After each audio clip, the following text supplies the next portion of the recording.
Hello, and this is the introduction to Unit 10. This is our unit, should have been our Unit 9, but is our Unit 10 on waves and water dynamics. We're going to talk about how the water actually moves around the planet. First thing I'd like to do is to actually show you a website here, which I've shown you before. It's called EarthNull, and if it opens up, it looks like it's not going to open up. Why, there we go. And this actually defaults to wind, but we'll talk about wind because wind is the primary driver. And if you take a look at these counterclockwise spins, which are moving in here, these are the wave creators, and you can see the wind blowing out this direction.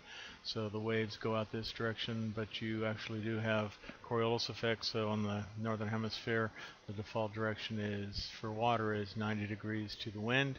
So you can see the water is going to go this direction, but the waves across the surface, the energy being put into the water is going to be moving away from these things. The counterclockwise flows in the southern hemisphere are the highs, so we need clockwise flows, so water will be moving out of those directions as well.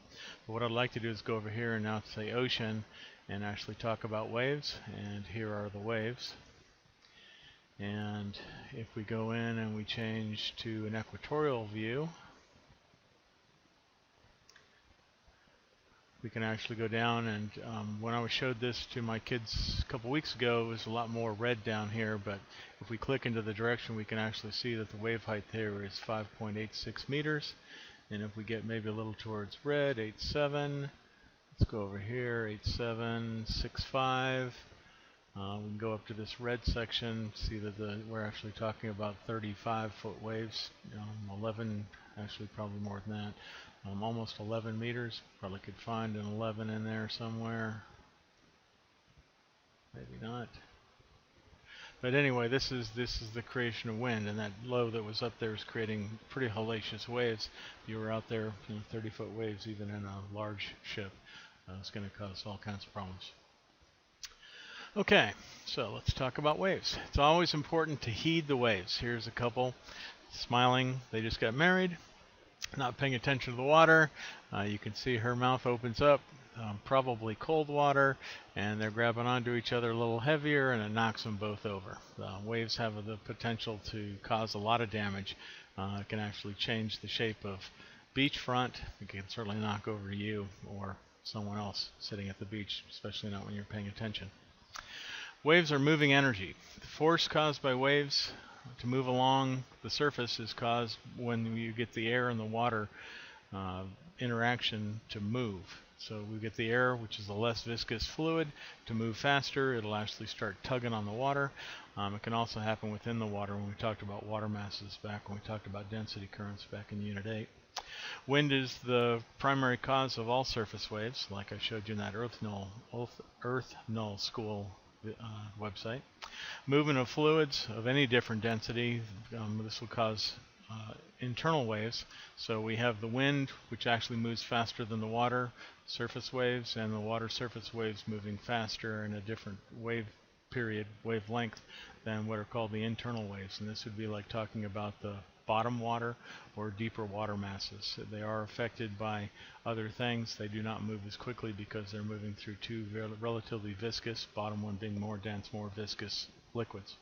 And the mass movement of oceans can actually does occur anytime we have a breaking wave or we have white caps out in the water where we actually get movement of water.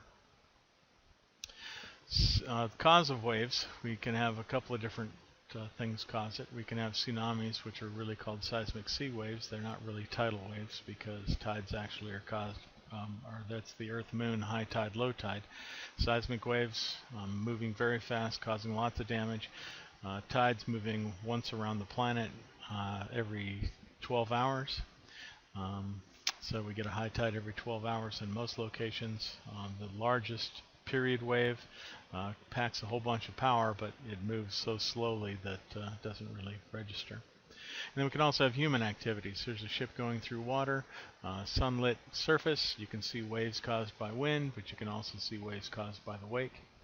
And we can have explosions where we actually are blowing up coral reef to flatten it out so we can actually put things in, or we're actually hitting the bedrock underneath the ocean, the mafic bedrock under the ocean to put in like oil drilling platforms. Wind is the primary surface, creating waves. Earth Null School, take a peek at it again, but basically you get those low pressure in the northern hemisphere counterclockwise flows. It's the area where we get wave generation. As the waves go out, we get crests and troughs. They're usually what are called short period. They're actually close together, and then as they move farther and farther away from the source area, they get longer and longer periods. The wavelengths get farther and farther apart to when they get so far apart they eventually become a gravity wave, and gravity will pull them down and basically make the wave non-existent. We have what are called capillary waves, ultragravity waves, ordinary gravity waves, and infragravity waves, all caused by wind. And then we actually do have storms with longer period waves. Basically they have wavelengths of 1/10 of an inch, these are seconds, to 1. We call those capillary waves. Capillary meaning really small waves. This is what you'd see in what we'd normally call a flat ocean. And then we have ordinary waves from 1 to 10 seconds apart. They can actually get a little higher, a little farther apart. Then we get even farther apart. This is 100 seconds. So we get storm waves being 2-3 minutes apart. We get to 1,000 seconds. We get to 10,000, and we can actually move into sun and gravity and move into very large storm waves or sun and moon gravity. These are storms or earthquakes like tsunamis. Progressive waves, we have longitudinal, and these are the push-pull waves. They're basically when water wants to move horizontally forward and backward. Then we have transverse, which actually is the up and down motion in the wave, and it equates out to what's called the orbital position, orbital circuit, where as the wave actually is moving in one direction, what you do is you tend to slide forward, and you can see there's a side to side as well as an up and down motion, which equates out to the circle. But as the crest approaches, you go forward, and then at the crest you drop back down into the trough. Next crest brings you forward and up, and then down and back and forward and back. And this happens in circular wave. This is what we normally get out into the surface of the ocean, where it's not breaking but basically from coast to coast. Here's an animation. I'm showing you the circular motion. If you watch the yellow, you can actually watch it as it moves in the trough. It's moving backward. Here comes the wave again, moves up and forward, and then the next trough back and down, and then just keeps going around. And as you go deeper and deeper and deeper into the water, the circles get smaller and smaller and smaller until they get to a point where they're almost not moving at all.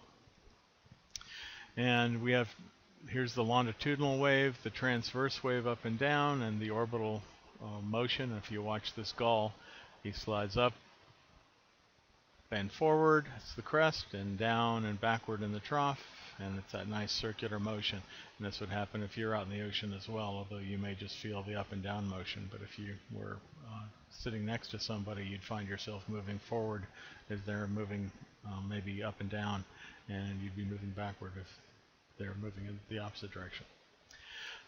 Wave characteristics, we have different parts of a wave. All waves do this, electromagnetic waves as well as water waves. We've got the crest, which is the top part. We have the trough, which is the bottom part. This gives rise to what's called the wave height, and that is proportional to energy. The more energy, the taller the crest, the lower the trough, and the larger the wave height. We have what's called wavelength, and this is actually the difference between the two crests or the two troughs, and it basically is how big the wave is. We take the wave height, crest trough difference, divided by the wavelength, we get what's called the steepness. And anytime we get a steepness of 1 to 7, we get what's called the breaking wave, the thing the surfer would like. And we also have wave period, or the frequency, and this is the time needed for one complete cycle. So one crest to the next crest, and this can be in seconds. It can be all the way up into hours for like tides, but most wind waves, seconds, maybe a minute or two.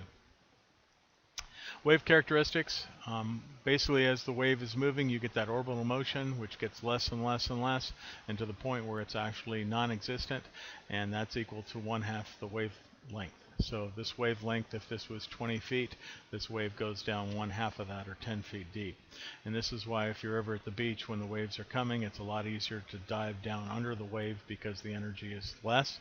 If the water's actually deep enough, you can go below the wave and not even experience it at all. And this is what submarines want to do. Ships up here in storms, if you're in a submarine, you can go below the waves and not feel that storm at all. So it's negligible water movement due to waves below the depth of 1/2 wavelength. Deep water waves, anytime the water is deeper than 1/2 the wavelength, we have what's called a deep water wave. And basically these waves are not hitting the bottom at all. They're just in the water column, nothing to slow them down other than gravity.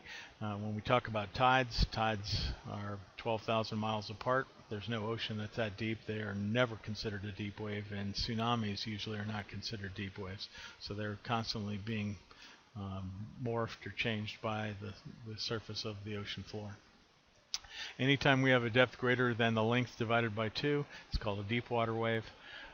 And then the speed is proportional, or the celerity is proportional to wavelength. The faster the wave, the faster the speed. The larger the wavelength, the faster the speed. When we talk about it, we have what are called shallow water waves, intermediate waves, and deep water waves. And when we talk about the depth divided by the length, and if it's actually greater than 1/2, we call it a deep water wave. When we talk about the speed, you can see it's fairly straightforward: gravity and depth, and then gravity length, 2 pi, and then when we finally get into intermediate waves, which are in between the shallow water wave and the deep water wave, the speed of that wave actually gets very complicated. You have to start worrying about tangents and all kinds of different things. So we will not in this class, an introductory class in high school, talk about intermediate, but when you take it in college, you'll actually be working with these equations as well. Shallow water wave, as soon as the wave actually gets in water that's deeper than 1/2 the wavelength, what happens is the orbital gets compressed. It gets more oval than circular. And anytime that happens anytime the water depth is less than 1/20th of the length. Friction with the seafloor retards the speed. They start slowing down. The speed is proportional to the depth of the water. Not only do they slow down, they also build up. They get closer together because this one slows down faster than this one. So this one catches up. But you can see this orbital gets very, very complicated. And the orbital is flattened or oval. Transitional waves, the toughest one. That's anytime it's in between the deep wave and the shallow wave. The reason the equations get so complicated is the fact that if it's closer to this number, it's closer to a deep water wave. It has factors that are closer to deep water, and if it's on this side, it's closer to shallow. If it's in between, it's half and half. A little bit more, it just gets more complicated going through. But basically, anytime the length divided by 2, it's less than, or anytime it's greater than the length that's equal to 20, divided by 20, it becomes an intermediate wave. Characteristics are deep water. And they also have shallow water characteristics, and the wavelength, their celerity, is still proportional to both the wavelength and the depth of the water.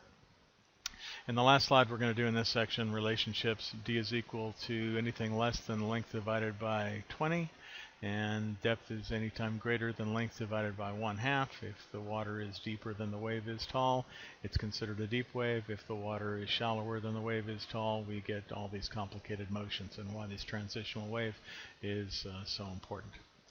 Okay, let me see if I can get this to pause.